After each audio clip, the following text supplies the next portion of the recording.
Well, hello there, friend. Welcome back to the Construction Leadership Podcast. I am your host, Bradley Hartmann. Excited to be recording this special podcast episode with Mr. Dave Reichert, who was the guest way back when in 2017 on episode number 4. To point out the obvious, as you will hear in this episode, and you will see, a lot of things have changed over the past 8 years or so. Dave and his family have acquired 2 other businesses. 3 of 4 sons now work in the business. Today, after Dave and his team very generously offered my team an educational tour of the new facility, we got together to record a podcast here that, at the end, after we covered some territory, had each of his 3 sons come in with a pop quiz question that Dave handled very elegantly and with insight. So without further ado, please enjoy my conversation with Mr. Dave Reichert of Davis-Hawn Lumber Company, Lynn Floyd Architectural Millworks, Davis-Hawn Architectural Millworks, and ACM, which stands for something long, Architectural Carpentry Materials. As always, thank you for listening. Mr. Dave Reichert, welcome back to the show. Thank you very much. It is good to be back. It's been a long time.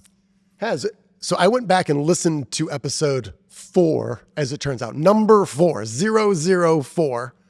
And I'm a little disappointed. I mean, who was 1, 2, and 3? well, 1 was the teaser. So 1, That was you. Okay. that was me. There's That's a couple fair. people that were more important than you. Yeah. That's all I know. I believe that. But to not only in the technology, we've been smart enough to invest in professionals to handle the audio and the video, and the environment we're in here has changed just a little bit. And that's one of the questions I want to ask you, and maybe we'll start here, is you acquired Lynn Floyd in 2018.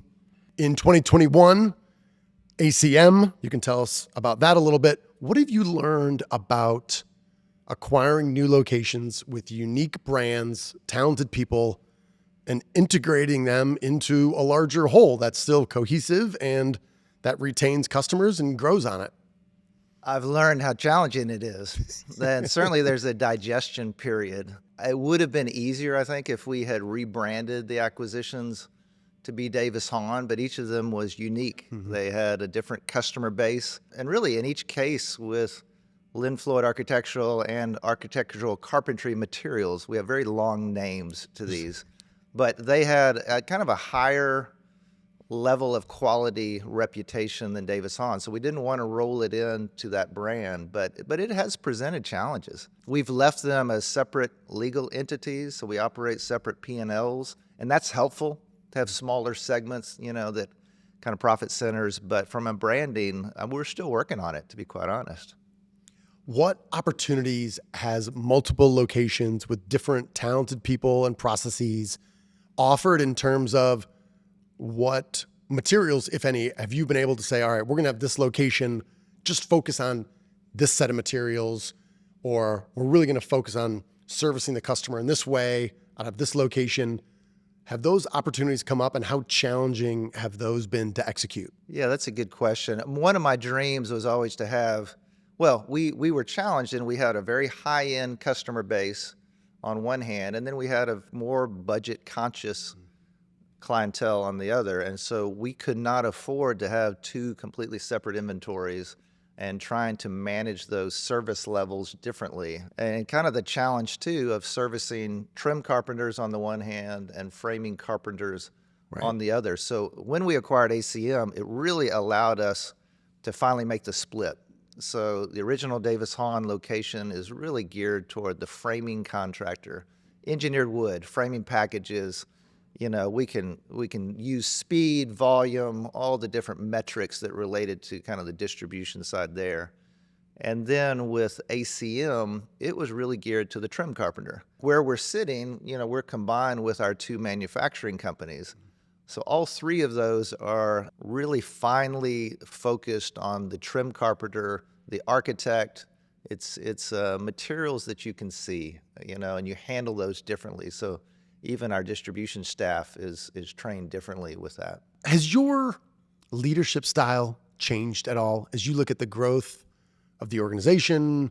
And you mentioned in episode 4, you had about 25 people. So almost about 3x the number. Yeah, we're just under 75 now. Okay. Have you changed as a leader, either intentionally or just as the growth of the business has required?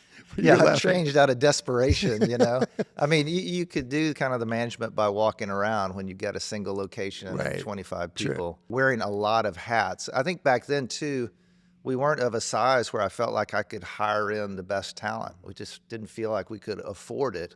In fact, you and I you encouraged me to hire an assistant at that time. I recall. Yeah, and you and my wife conspired on this. I think you said, "Hey, tell him it's only part-time, and then he'll realize he needs her full-time." And sure enough, it took me like 3 weeks until I That's the hired her hook. full-time. Yeah. But I've been able to hire in some great talent since then. So that's probably one aspect. I think the other aspect of leadership is learning more and more what it means to be a shepherd, and really view our staff in that sense of caring for them at a deeper level, as far as a full life, trying to provide a great working environment, but challenging them, holding them accountable, but making it fun. I mean, we've got so many great people in this industry that have focus on culture, right? I mean, you work with a lot of them. So that's our focus as well. We want to create a great culture here. And so I've needed great people under me. So we're doing a lot more leadership training with our staff. I guess one other thing, too, is I've got 3 sons that have joined me in the business. And that has really given me a different focus. I used to talk about training the next generation and what that looks like from a mentorship, from an onboarding, et cetera. But then when it's your own sons there, much better focus and say, okay, how do I want them trained up? Well, I want to do that for everybody. Well, it's interesting. We were talking in the last one about how we attract the next generation of younger talent. How do we bring them in? It seems like you've solved this problem. You're like, I'm going to hire 3 really talented people who've spent time out of the industry, and we're going to rope them in, maybe from a high level as both a leader, a manager, and a father. Were there any sort of non-obvious things that you learned, or maybe surprises along the way about maybe it was easy, maybe it was hard, that you've learned from going over the course of 7 years, a couple acquisitions, and went from 0 sons in the business to 3? Maybe tell me a little bit about that. I used to put off the question because people would find out that Darian and I have 4 sons. They said, "Oh, they're all going to work in the business." Right. And I would just say, "No, this is my dream. This is my passion. They need to find their own." And so I didn't expect it. All of a sudden, like that, they grow up, and next thing I know, one of them's knocking on my door saying, "Hey, I'm thinking about getting into a small business. I want to work with my hands more. Any ideas, Dad?" Like, what are you saying, Austin? You want to come work for us? Yeah. And so, he'd been in banking for 3 years, and I had received a lot of great advice in the industry as far as saying they've got to go work somewhere else. Yeah. They need to be their own man. They need to have other bosses. They need to get promotions. And that was great advice. I know some people that are very strict about that, saying 4 years. Right. For us, it's been 2 to 3 years. But in each case, all 3 of my boys, Austin, Ben, and Will, have had good careers. They gained confidence. They've worked in other settings. So that's been great. Well, I can only imagine those experiences, good and bad, what they've learned, especially from other industries, because I find myself, we're not going to go down a rabbit hole of talking about sales and sales methodology in the LBM industry versus other industries. But things that are just very normal in other industries across the board are different here, or in some cases absent here. So I can only imagine they brought new ideas and new perspectives that have proven invaluable. Oh, very much so. From a technology standpoint, from a communication standpoint, also giving us access to a whole nother generation workforce. I mean, they've got friends and buddies and, you ought to talk to so-and-so. And so that's been fun. They are sprinting ahead of me on marketing ideas. In fact, I'm trying to reel Ben in on our marketing budget. He keeps saying, "I need a boundary, Dad." But until then, here's our new bling or our swag. We got a lot coming in right now. You've done a nice job on branding. One of the things we talked about was, I thought, just the classic nature of the Davis-Hawn branding down in Oak Cliff. How have you thought about this, or what do you imagine in 3 years from now is the dream, is the goal to bring these all under kind of a single brand name or is it kind of going back to what you said before, is we continue to serve diverse customers? You talked quite a bit about in episode 4 about kind of the customer experience and wanting to have it be different and more meaningful than some other maybe options they have in the market. Maybe tell me a little bit about kind of the branding, the goal there, and some of how you want to make sure that the customer experience remains really different. Our first attempt at this, we have a holding company called Reichert Woodworks, and I was a little hesitant calling it after myself, but I've really named it after my 3 sons. So it's Reichert Woodworks. Okay. So it's kind of a sub-brand, so it'll say Davis-Hawn Lumber, a quote Reichert Woodworks company, just to try to tie the family of companies together. But I think from a marketing standpoint, I mean, our workhorse is still the lumber company, Davis-Hawn Lumber, with these other kind of boutique businesses, more specialized. I mean, we're here in a big market, Dallas, Fort Worth, North Texas. Our customer base is used to very specialized providers. It's not like if we were in a smaller town and it's a one-stop shop. And so we market ourselves as excellent at architectural millwork, specifically moldings and radius millwork. We manufacture very high-end bespoke doors and windows. We are engineered wood lumber specialists, in other words. And so trying to bring those under a brand.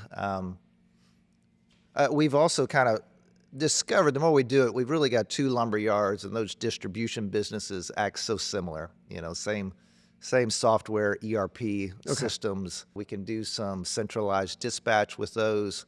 And then the 2 millwork shops, again, we're manage those very similarly. Huge labor component, obviously, different software systems. But so, whether those end up merging over time, I don't know. That remains to be seen. You mentioned technology, talking to David McDaniel about the work that he's done, and I think I was in the other building with you within a week or 2 of closing. And while there was a system of some sort, some of it was digitized, a lot of it was not. And then you've got your kids coming in, which I'm sure are really accelerating that pace of change. What have you learned about acquiring new technology and then implementing it in a way that doesn't become just a giant obstacle as it is in a lot of companies? Well, the wrong man's sitting in this chair. So David McDaniel does all that for me. Okay. I'm probably the resistor or the ask more questions. He's more comfortable with a early stage software company. Our industry is generally not groundbreaking. It is I know not. That's shocking. It is. Yes. I believe you're right. But so trying to push that envelope and things that we can't get out of our main system, how can we bolt on? How can we, it might be payment systems, certainly dispatch and delivery software, those sort of things. And so he's pushing the envelope for us. Okay. I think my sons will be more aligned with him. I can barely answer my phone. So I am not the guy that needs to be driving that.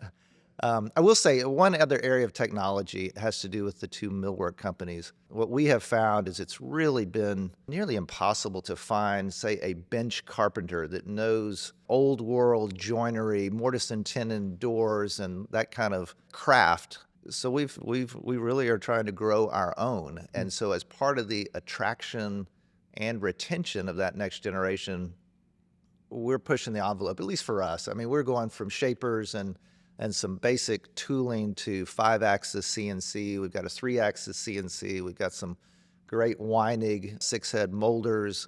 So we're trying to attract that technologically savvy young craftsman that may not know that they love working with their hands or building doors and windows, but we can draw them in with that technology. Well, we are overlooking this now. Obviously, if people are watching this on YouTube, they can see. If they're only listening to this, Dave, as a podcast episode, can you describe maybe the room that we are in now, maybe some of the finishes, and give like a high-level overview what we're looking out at? Because this is, number one, this is a dream for me to come down and just be part of this, to overlook this and then record an episode here with you. But I really think this is unique, where you can tell this is a demonstration of how much you guys believe in education internally, but also helping the industry. So maybe for folks that are listening, just give us an overview of where we're at now and what we're looking at. Yeah, so we're in the second floor of our conference center at the mill. And so we're in a space, I don't know, we've probably got 2,000 square feet up here, finished at the level that our customers, the high-end customers, expect. We want them to feel like they're in one of their projects. So we've got a wall of windows overlooking our shop. It's about a 16,000 square foot shop that we were able to basically move out of here a bunch of lumber that was stored for ACM and started from scratch. So all new dust collection system, air compression system, lighting, electrical, it's all pretty much brand new as of a couple of years ago. Our team did a great job of laying it out from a workflow standpoint, from a lean manufacturing standpoint. So we're looking over kind of half the mill is for Davis-Hawn architectural. We've got 2 of those Weinig molders I mentioned. We've got the 3-axis CNC and a little bit more space. That's a higher speed production. We're cranking out more volume on custom moldings. You and I were talking, we've got like 4,000 different knives for custom profiles, Right. all different types. And then the other half of the shop is more of, it's a higher level of craftsmanship because we're building full units, doors and windows, a lot more toys for any kind of, woodworker, just so they can get lost over there. Yeah. I want to jump back to one thing you had mentioned. You said one of the weaknesses you identified back 2017 was overall feedback to employees and trying to get better at that. At the time, you had some intentional ways you were doing that. As you've grown, how have you been able to do that to make sure, because you kind of talked about that shepherding mentality, how have you been able to kind of manage your own time to give more feedback and spend more time with not only obviously your sons, but the other leaders that are here? Yeah, I guess it starts with the leadership meetings that we have at each location. So we've probably got about a dozen people that we include in that. So really talking about different leadership principles. We'll go through a book together and kind of discussion time. And then that kind of leads into, we do a quarterly bonus. It's basically a profit sharing type plan. And then that's joined up with quarterly reviews. Okay. And so we mix it up each quarter, different questions we're asking, just really trying to test the level of engagement of our team. We actually did one of the best places to work survey deals for Dallas last year. We missed it by that much. Okay. We didn't quite make the cut, but it gave us some ideas of things to work on. Yeah, that's probably the main things we're doing right now. Well, that's a great nugget because you had talked about that in 2017, about that being an aspiration of yours and building a place that would compete for those things and be able to benchmark yourself and get better every year. So, well, congrats. It's exciting.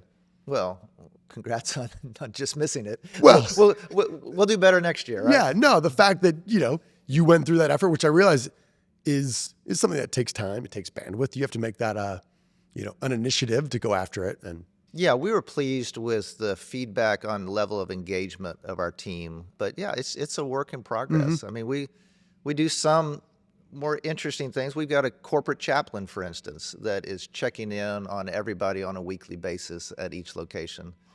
Just realize there's sometimes that, we've got some team member that's going through something hard in their life right. that they don't want to share with their boss.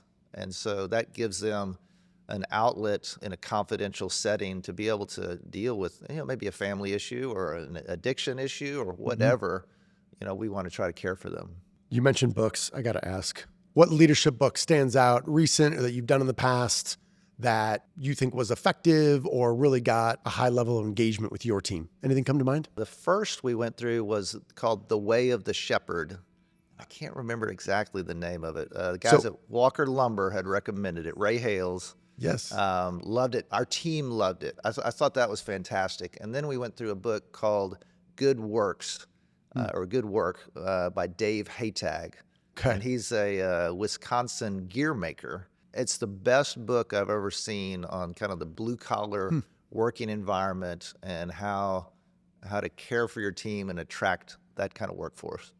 Well, it's funny you mentioned The Way of the Shepherd because I'm like, Ray Hales. Which you introduced me to them. We've gotten to know them well. And I'm teaching a virtual leadership class for the University of Oklahoma. They have an MBA program just for construction pros. So I reached out to a bunch of folks and I was talking to Ray and I said, if you were designing this course, what would you make a recommended reading? And he mentioned that book. Yeah. So I bought that, and that was wonderful. Well, So, he's the guy that I'll text or call and say, okay, we finished this book. What else have you Yes. got? So Yes. I think we're doing one called a weekly coaching conversation okay. is the next one that we're going to be going through. All right. So kind of a business fable kind of thing. It's fairly easy read. Love it. All right. Are you ready for this? We've never done this before, and that's why we want to do it with you. Multi-generation, multiple children, multiple employees, one at a time, bringing in a question. I know one of the questions. The other two we don't know. So we're going to parade in all three of your sons. I wasn't really nervous when we first started, but now I'm starting to feel a little at risk here. Maybe it's the excitement. Maybe that's what it is. Perhaps. All right. Perhaps. So why don't we go, you know what? No, we'll go in order of Birth order, height, looks. What are we going with? Yeah, we're going to go with birth order. So I know this question, which I love. All right. And then we're going to go Ben. Ben has been giggling since we mentioned this was going to be a thing, but we don't know what that is. And Will has got the best poker face of any of the three children that I've met so far. He's harder to read. All right. For sure. So are we ready? I think so. Okay, here we go. So, Austin. Yes, sir. Welcome to this small segment of the show. Glad to be here. I'm glad you're here. All right. I do know this question, and I love it. So let it rip. All right. Well, you grew up as our coach for many sports, but mainly basketball. And then now, in so many other ways, you were still our coach, which is super sweet. But if a lumberyard was a basketball team, which positions are all the brothers currently playing? Well, let me think about that, because we've got point guards, we've got centers, we've got posts, and a normal basketball setting. Uh-huh. You know, it's interesting. Yeah, none of y'all played the same position growing up, so it was very complimentary. You know, you're 2 years older than Ben. Ben and Will got to play together. Will got to throw the alley-oops to Ben. So That was so fun to watch. So yeah, you think about kind of handoffs, you know, having. It's a great question. I'm trying, and in fact, I received some great advice from a friend who said, Dad, it's not your job to decide where everybody goes. These are grown men. They need to figure out what makes their heart sing. You know, so we're still, I would say, at the sampling stage where each of y'all are rotating through different areas and trying to find your spot. Interesting. I would say Will is still kind of the point guard, or will probably, because of his analytical nature. And so I think he's going to distribute a lot. Yeah. You know, he never liked to shoot anyway. I couldn't get him to shoot. So Ben. His court vision was unmatched, though. I know. Had great Was this a peripheral problem for vision. you? Did you struggle to shoot the ball as well? No, Austin's a good shooter. I was a pretty decent shooter. Yeah. So I don't know if that fully answers your question. Not at all. No. I mean, yeah, it left it more vague than specific. I've got a derivative of this. It Okay. might be different. It might be worse. Help me out. We just don't know. If your children, you had to match them up to a current or past NBA player, Ooh, yeah, who good would derivative. they be? And we've established, I feel like he answered a third of the question. He said Will, his This is favorite. kind of like, do you remember the old parentheses, his beat favorite. the pro exercise we used to do? Yeah, I'd pull out. Michael Jordan, of course, I'd always pull out. This is Yeah. a shooting drill on the backyard, you know, where they had to make a certain number of shots. Otherwise, every time they missed, the pro scored 2 points. Right. Okay. So Every time you shot and made it, it was 1 point. So you're kind of losing battle to begin with. Will always wanted to be LeBron James. You know, he actually wrote instead of a letter to Santa, he wrote a letter to LeBron. I mean, that's how intense. He's our current Maverick fan, although he's under protest. Are we all? Can we Yeah, mention tough. Luka's trade? We can. I've got a conspiracy theory that would make this a 3-hour podcast. But All right. We better cut it short. we better cut it short. So are you saying Will is LeBron? Is that what we're doing? Because both times he answered this, ignored you and talked about Will. I know. This I is know. fascinating, but Well, Austin would be more of a spot-up shooter type. I'm trying to think who that would be. Old time? Are we going? I'm giving you all time. Yeah. Oh, I'm drawing a blank right now, Austin. Okay, downtown Freddie Brown. How's that? Do you remember Seattle Supersonic? Not sure I do. I'm a little older than you are. I can tell. I think I could take him. Downtown Freddie Brown? Now it's probably 88. Yeah. Yeah, it's good. All right. Wouldn't and be fair, Ben? but- Who'd be Ben? Ben Daryl Dawkins. Daryl Dawkins. Chocolate Thunder. Chocolate Thunder. And because he was in a City League game, Who? Ben Ben. or Daryl Dawkins? Ben goes up, two-hand, rips the rim, shatters the backboard. We've got a great photo of him holding the rim, standing beneath this shattered backboard. It's the biggest smile ever, too. He's just holding the rim. I have never been so proud of vandalism in my life. I was going to say, is that covered under most church insurance programs, or is this something you guys had to foot the bill for? Yeah, I don't remember. I was think it a it was just breakaway? kind of, you just kind Or of, no, yeah, you very just took quickly. down a non-breakaway? Did you leave the rim? Did you leave the rim? You left the rim. Okay. You Just left it making around sure. his neck as he walked Yeah, out. yeah, exactly. It's your trophy. You got to hang it up somewhere. I don't know. I don't think I helped it at all, but I wanted to make sure you didn't let him off the hook. I had to bring answering basketball in the question, at least a little bit. 33%. I appreciate the fact that basketball is a team sport. Obviously, in this business, it is a team sport. So Absolutely. All right. All right. Austin, great work. Glad to be here. Thanks. Thanks for having me. All right. Send in number 2. All right, Ben, Yes, sir. welcome to the show. Thank you. Glad You've to had be a here. grin on your face for a half an hour. I since thought you've about been- this this morning. All right, let it rip. All right, Dad, Ben, what are your thoughts on child labor laws and why did they not apply to us growing up? I thought that I could safely protect you. Although, as we look back at the lumberyard, you know, that upper mezzanine deck that's got the one board about 4 feet up, and you guys were 3'6". I'm not sure why I let you run up and down that. You were having fun, though. We were having fun. Yep. You played in the sand and mortar mix. I don't know if that's bad for the skin or not. We're but, here. We're here. That was fun. What else did y'all do? Well, just tell him what you would tell Rudy whenever we'd work there in the summers. I don't. I think Give you're him the gonna remind jobs me. you don't want to do. Yes, I did not want them spoiling you, and I wanted them to treat you like anybody else because I didn't want them sucking up to me by trying to be nice to my kids. Yeah. And I wanted y'all to learn work ethic, a good work ethic, and it worked. Ben, what was the earliest memory you have? Probably the sandbox was what we called it, but it was not the sandbox. It was very But- corrosive calcium that could It was tear the masonry flesh. sand and some aggregate that they would play in as about 7 or 8 yards of it piled into these bins. Y'all had fun digging tunnels and all sorts of stuff. That's cool. And you acquired Davis-Hawn in 1999? Yes. So Okay. Ben was 2 or 2.5. Oh, wow. Austin was Okay. 4, I guess. No, you were 1.5 because Yeah. Will had just been born. So Carson, our fourth, was not on the ground yet. So they literally grew up in the lumberyard. And what do you got? 18 months between you and Austin? 2 and some change. 2 and then change. About 16 from me and Will, gosh. I think. Yeah. That's right. Well, we actually, back then, we had a field in the back that had not been developed yet. And so we built a backstop, built 2 foul poles. And so we were back out there playing, we had birthday parties there. I mean, we had a great time. Swinging sticks of lumber. They used to also Yes.